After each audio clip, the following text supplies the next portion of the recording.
Buenísimo.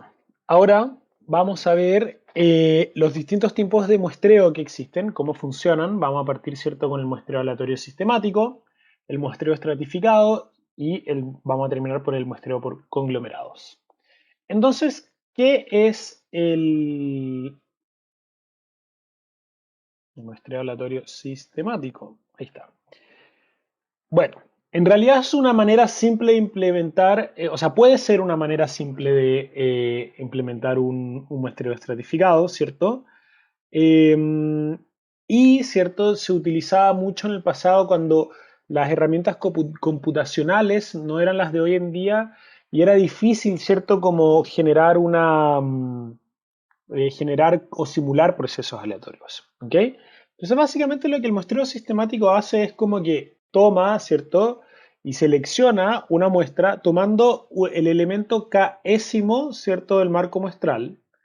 ¿Qué significa el elemento késimo? O sea, en el fondo lo que ustedes necesitan hacer es decir, ok, ¿cierto? ¿Qué es K? K es decir, bueno, mira, yo tengo un cierto tamaño de la población y tengo capacidad para un cierto tamaño de muestra. Entonces imagínense esto sea, no sé, 20.000 y esto de acá es 5.000, ¿ok? Entonces, ¿eso qué significa? 20.000 dividido 5.000 es igual a 4. Entonces ustedes tienen un K de 4 en ese caso.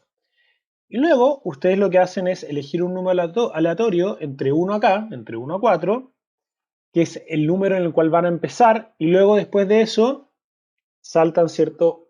4 unidades, 4 unidades, 4 unidades, 4 unidades. Y lo hacen así repetidamente hasta que completan los 5.000 casos de la muestra que su presupuesto les permite encuestar. Entonces se fijan básicamente qué significa esto, que ustedes van a tener un marco muestral, ¿cierto? Donde van a estar toda la información de las personas o las unidades que compongan su marco muestral, personas, empresas, lo que sea. Y ustedes no van a tener una forma de cómo aleatorizar esto. Entonces van a decir, van a tomar esta fórmula de acá, que ¿qué es lo que va a garantizar? Va a garantizar que van a recorrer toda la muestra, ¿cierto? Toda la muestra, ¿cierto? Porque en el fondo, si yo multiplico K por este N chico, me va a dar el N grande, que es el tamaño, ¿cierto?, de el marco muestral. Entonces lo que ustedes quieren hacer es con este proceso, ¿cierto?, de selección sistemática, pasar por todo el marco muestral. Pero hay una parte que sí es aleatoria, que es la elección del número de 1 a K. Y ahí es donde está toda la aleatoriedad. O sea, en el fondo ustedes pueden buscar, no sé, un dado o no sé, inventar un método con alguna moneda o de alguna forma, ¿cierto?, llegar a un número aleatorio entre 1 acá y eso es lo que va a ser aleatorio, que es lo que va a garantizar, ¿se acuerdan?, la representatividad de su muestreo.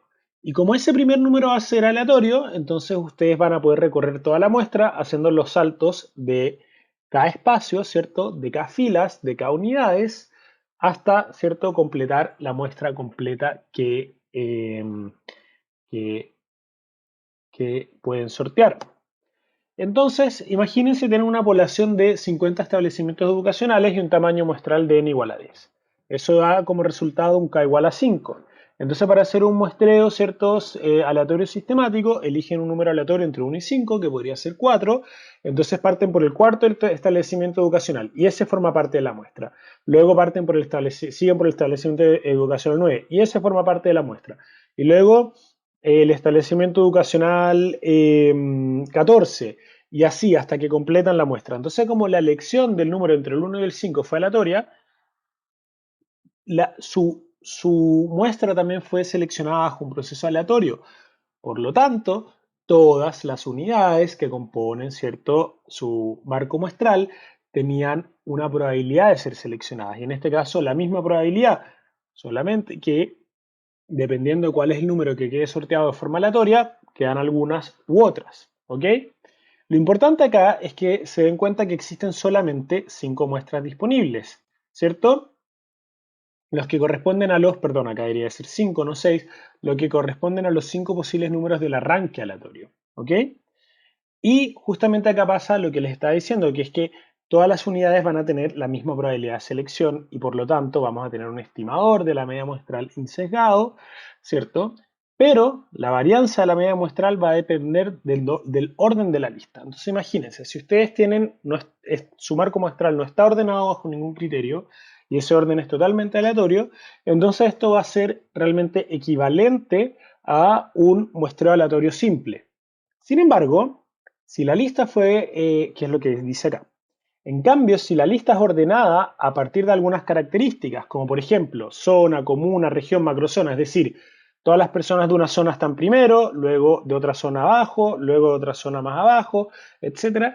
Ahí ustedes lo que estarían al hacer un muestreo aleatorio sistemático es hacer como una estratificación implícita. No estratificaron realmente, pero como ustedes saben que el muestreo aleatorio sistemático va a recorrer toda la muestra y al momento de haberlas ordenado, va a elegir una proporción, ¿cierto?, similar de unidades entre cada una, ¿cierto?, de esas zonas, en este caso, o las que sean las categorías de la variable por la que ordenaron. Entonces van a tener, ¿cierto?, una especie de muestreo estratificado implícitamente, ¿ok? En general, el muestreo aleatorio sistemático también se utiliza hoy en día cuando ustedes tienen una cierta variable por la cual no pueden estratificar porque quizás el tamaño cierto de muestra para la cual tienen recursos no les permite cierto construir o sea, implementar un diseño estratificado de forma adecuada y con errores aceptables, pero igual ustedes quieren garantizar presencia de unidades de su marco muestral en base a múltiples características de una cierta variable, como puede ser región, por ejemplo. Entonces, a ustedes no les da la plata para estratificar por región, pero es muy importante para ustedes que todas las regiones tengan presencia dentro de su muestra. Entonces la ordenan por región, hacen un muestreo aleatorio sistemático, por ende, ¿cierto? Más o menos la proporción, ¿cierto?, de muestra que quede seleccionada para cada región va a ser más o menos parecida. Garantizan que haya presencia de todas las regiones, pero no estratificaron y no van a calcular tampoco, ¿cierto?, sus errores como se calcularían bajo un muestreo estratificado, pero sí garantizan presencia, ¿ok? Y eso puede ser muy útil en ciertos casos cuando no se tienen los recursos suficientes. Vayamos ahora a un muestreo estratificado. El muestreo estratificado es el más típico, ¿cierto? Y es cuando, ¿cierto?, es un diseño en el que se seleccionan las unidades de la población en base a estratos. ¿Los estratos qué son? Los estratos son formas de dividir a la población en subgrupos excluyentes entre sí. Y en el fondo existen tres tipos de muestreo estratificado: el proporcional, el uniforme y el óptimo. Y básicamente lo que se hace es que entonces ustedes, por así decirlo, seccionan a la población y bien dicho, a su marco muestral en distintos subgrupos en los que ninguna unidad puede pertenecer a dos grupos al mismo tiempo y en el que todo su marco muestral se puede incluir en esa clasificación, es decir, la clasificación no deja fuera ninguna parte del marco muestral, sino que todos, ¿cierto?, pueden participar, ¿cierto?, en alguno de los grupos.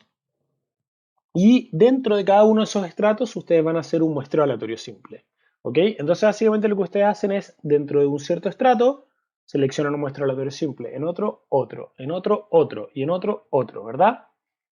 Y estas tres formas de muestreo estratificado que existen van a depender si es que ustedes hacen uno proporcional, que significa que en todos los estratos se selecciona exactamente la misma proporción, ¿cierto?, de cada estrato. Por ejemplo, entonces si ustedes tienen una proporción, ¿cierto?, una tasa de muestreo del 20% y están haciendo un muestreo estratificado, en cada estrato van a seleccionar un 20% de la población.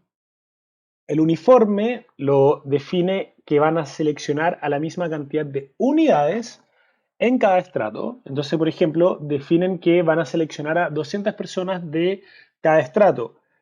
Y si un estrato es un poco más pequeño y otro es un poco más grande, va a quedar con ciertas proporciones y tasas de muestreo diferentes, pero todos van a tener la misma cantidad de unidades seleccionadas. ¿Okay? Ese es el uniforme. Y el óptimo es en el cual ustedes eligen una cantidad de unidades diferente para cada estrato y una proporción diferente para cada estrato con el fin de minimizar el error muestral en cada uno, ¿ya? Ustedes se podrán imaginar que cada estrato va a tener una cierta varianza, un cierto comportamiento, y dependiendo del objetivo del estudio, ustedes quizás van a estar más interesadas en estudiar un estrato en específico, y ahí van a querer encuestar a una mayor cantidad de personas. O quizás van a tener un estrato que es muy grande y que tiene una varianza bastante acotada y por ende es más o menos relativamente sencillo, ¿cierto? Em, o sea, es relativamente sencillo, ¿cierto? Obtener estimaciones precisas, ¿cierto? Con un nivel de muestra más bajo, entonces quizás iban a querer encuestar a menos personas, entonces acá el óptimo es en el cual ustedes ajustan la cantidad de unidades que van a seleccionar de forma aleatoria dentro de cada estrato con el objetivo de minimizar el error muestral en cada uno y ajustar el error muestral, ¿cierto? En cada uno a los objetivos del estudio. ¿Ok? El muestreo estratificado es un típico caso de muestreo y garantiza representatividad y presencia de distintos subgrupos de la población a estudiar. De nuevo, garantiza representatividad porque dentro de cada estrato vamos a hacer un muestreo aleatorio. ¿Ok? Y como dentro de cada estrato hay un muestreo aleatorio, significa que todas las unidades que compongan el marco muestral, sin importar si en algún estrato estamos seleccionando una proporción mayor y en otros una menor, todas las unidades que componen el marco muestral van a tener una posibilidad de ser parte de la muestra. Y por ende, entonces ¿cierto? Nuestra muestra va a ser representativa de la población, porque todas las unidades, ¿cierto? Que componían nuestro marco muestral van a haber tenido una probabilidad mayor a 0 de haber sido seleccionadas. ¿Pueden que sean probabilidades diferentes? Sí, y eso se va a solucionar después en el cálculo de factores de expansión, es decir, si una parte de la población la representé con una muestra muy chica, bueno, voy a tener que, ¿cierto?, aplicarle un factor de expansión mayor, ¿cierto? O sea, voy a tener que esa pequeña parte de la población expandirla, ¿cierto?, en mayores niveles para lograr una estimación poblacional, ¿verdad? O sea, claro. Entonces, eso va a depender, ¿cierto?, de cuál sea la tasa de muestreo dentro de cada estrato, pero lo importante es que es representativo, un muestreo representativo, porque todas las unidades que componen el marco muestral tienen una probabilidad de ser seleccionadas. ¿Ok? A medida que las unidades dentro de cada estrato sean más homogéneas, pero entre estratos hayan comportamientos diferentes, el error es cada vez más pequeño, el error total, ¿ok? De la estimación para la población total. Y esto se los voy a explicar un poco mejor en la siguiente lámina, ¿ok? Pero esto es súper importante porque esta es la situación en la que el muestreo estratificado es el óptimo de utilizar, ¿ok? Las ventajas que ya les dije es que, cierto, es representativo también, pero también a niveles de subgrupos de la población. Entonces después ustedes van a poder, por ejemplo, si estratificaron por región, hacer análisis para una región específica, si es que su error, cierto, de estimación dentro de ese subgrupo es lo suficientemente pequeño o bajo los parámetros del estudio que ustedes estén llevando a cabo, parece razonable, ¿ok?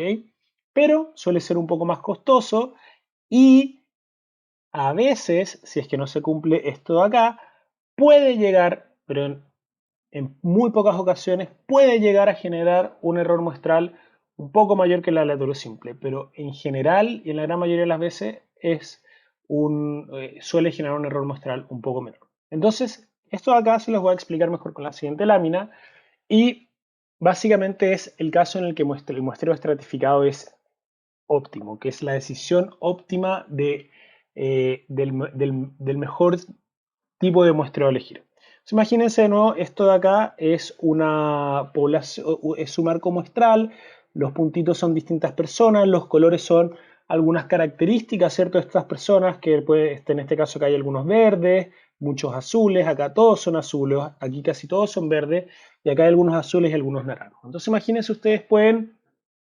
estratificar, ¿cierto?, este marco muestral en 4 subgrupos, que son estos de acá, que son los 4 cuadrados naranjos. En este caso, ustedes están, ¿cierto?, viendo una situación en la que cada cuadrado tiene, y cada subgrupo tiene una parte de la población que se comporta diferente, ¿ok? Acá hay un comportamiento claramente diferente, una proporción mucho mayor de los verdes, acá es principalmente azul, igual que acá, solamente que acá hay algunos verdes, acá hay algunos naranjos y acá son todos azules. Entonces, en este caso, ¿cierto?, ustedes tienen comportamientos distintos en cada uno de los subgrupos, ¿ok? Eso primero es clave, ¿ok? Porque entonces significa que ustedes van a querer representar una parte del comportamiento, ¿cierto? Van a querer garantizar que su muestra tenga esta parte de la población que se comporta de esta forma, tenga una parte también de esta población que se comporta de una forma, tenga esta otra parte de la población que se comporta de una forma y esta que se comporta de otra. Y aparte, fíjense que dentro de cada uno de estos estratos, ¿cierto? De estos subgrupos, los comportamientos son relativamente homogéneos, es decir, acá la gran mayoría son verdes, aunque hayan algunos azules. Acá la gran mayoría son azules, a pesar de que hay algunos verdes. Acá la mayoría son azules, a pesar de que hay algunos naranjos, y acá casi todos son azules. Eso significa que dentro de cada estrato, las unidades que componen cada estrato son relativamente homogéneos, pero entre los distintos estratos, al comparar los distintos estratos entre ellos, observamos comportamientos diferentes. Ese es el caso en el que un muestreo estratificado es ideal, porque les va a permitir a ustedes seccionar la población y, ¿cierto?, agarrar y representar distintos comportamientos a través de sus distintos estratos o subgrupos. Por ende, ¿cierto?, van a estar capturando en su muestra todos los posibles comportamientos de la población y además, como dentro de cada uno de esos estratos son relativamente homogéneos, cuando se cumplen estos criterios, lo más probable es que ustedes vayan a obtener un error muestral menor al del muestreo aleatorio simple. ¿Okay? Veamos el caso de un muestreo por conglomerados. Entonces, el muestreo por conglomerados también, ¿cierto? Divide a la población en subgrupos excluyentes entre sí y en el que tiene que estar, ¿cierto? Toda la población y toda la población realmente que esté dentro del marco muestral dentro de los distintos conglomerados, es decir, no están dejando a nadie afuera, ¿verdad?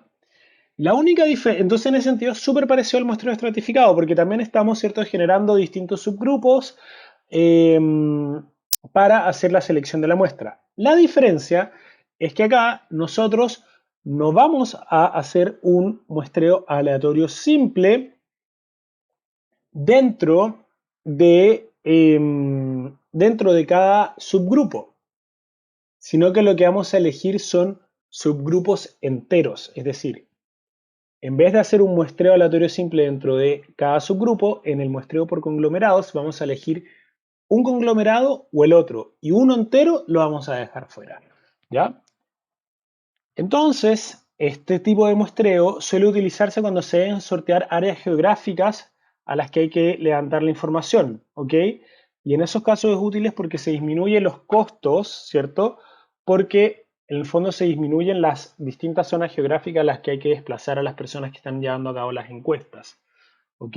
Entonces imagínense, ustedes tienen, no sé, toda una comuna, la tienen dividida en manzanas, que esas manzanas podrían, ¿cierto?, categorizarse como conglomerados, y ustedes sortean solamente alguna de las manzanas para evitar que los encuestadores se tengan que desplazar por todas las manzanas, o que si hacen un muestreo estratificado y sale una persona de una manzana, otra persona de otra manzana, otra acá, otra acá, la cantidad de viajes que van a tener que hacer las personas que encuestan son demasiados, ¿cierto? En cambio, si seleccionan una manzana, que sería, ¿cierto?, un conglomerado, y dentro de ese conglomerado van a todas las viviendas, por ejemplo, eh, ustedes entonces en ese caso van a tener un trabajo de campo menos costoso porque no van a tener que estar desplazando desplazando a las personas que encuestan para acá, para allá, para acá, para acá, sino que se van a mover dentro, ¿cierto?, de manzanas, y eso es mucho más eficiente. Eso es una de las ventajas del muestreo por conglomerados, ¿cierto? Cuando se sortean conglomerados definidos a partir de áreas geográficas. Y es el ideal, ¿cierto?, cuando las unidades dentro de cada conglomerado son heterogéneas y se comportan de manera similar a la población total. ¿Ok? Entonces, el tema es que si no se comportan similar a la población total, podemos estar dejando parte, ¿cierto?, fuera a una parte de la población que está incluida dentro de nuestro marco muestral, que tiene un comportamiento muy particular y que puede quedar fuera. Y eso nos puede llevar, ¿cierto?, a mayores errores en nuestra estimación. Esto va a quedar un poco mejor graficado en esto de acá. Entonces, no imagínense que todo esto es todo nuestro marco muestral, ¿ok? Y acá lo podemos dividir por áreas geográficas. Entonces, fíjense que acá, esto es un ejemplo obviamente extremado, pero fíjense que todas nuestras unidades, según si son naranjas o azules, están idénticas entre todos ellos. Entonces, en este caso, el muestreo por conglomerados es óptimo porque el comportamiento entre los distintos conglomerados es similar y es similar al de toda la población. ¿Ok? Entonces, ¿qué pasa? Yo no voy a estar dejando fuera a un conglomerado particular que puede estar representando un comportamiento particular de interés, como podría ser si acá la mayoría fuese en verde, o acá la mayoría fuese naranja y acá la mayoría fuese azul. Como yo acá voy a seleccionar conglomerados enteros, ahí el cierto estaría arriesgándome al error de dejar fuera justamente la parte del marco muestral en la que estaban todas las verdes. Y entonces esa parte del marco muestral no va a estar representada en la muestra. Y ahí no va a ser óptimo hacer un muestreo por conglomerados. Pero si el comportamiento entre ellas es relativamente similar, ¿ok? Entonces va a ser mejor seleccionar este muestreo por conglomerados porque no voy a estar perdiendo, por así decirlo, comportamientos específicos de la población, ¿ok? Y voy a entonces estar obteniendo un error muestral que incluso podría también llegar a ser menor que el de muestreo aleatorio simple, aunque en general eso es más probable con el estratificado. Entonces imagínense, esto es muy típico y esto pasa cuando se están sorteando manzanas a nivel de comunas. Por ejemplo, en Santiago la segregación de la ciudad es tal y es tan fuerte que dentro de una comuna o dentro de ciertos subsectores dentro de una comuna es muy probable que el comportamiento de las personas, ¿cierto? Por lo menos en el ámbito socioeconómico, que es lo que en el caso de la ocasión es lo que se busca medir, el comportamiento entre las distintas manzanas, ¿cierto? Sea muy similar. Entonces, ustedes no es como que si dejan una manzana afuera, van a estar dejando fuera una parte específica de la población que se comporta de manera muy particular. No, van a estar siendo cierto, van a ser relativamente muy parecidas, entonces mucho más eficiente sortear manzanas, ¿cierto? Que aparte nos disminuye el costo de la implementación de nuestro trabajo de campo y en realidad no estamos perdiendo mucha información de la población, porque sabemos que en esas distintas manzanas los comportamientos son más o menos similares, ¿ok? Entonces es un caso típico que de hecho es lo que ocurre con la CACEN, en lo cual es óptimo, ¿cierto?, tomar un muestreo por conglomerados. Así que eso es lo que les tengo que contar de los principales tipos de muestreo.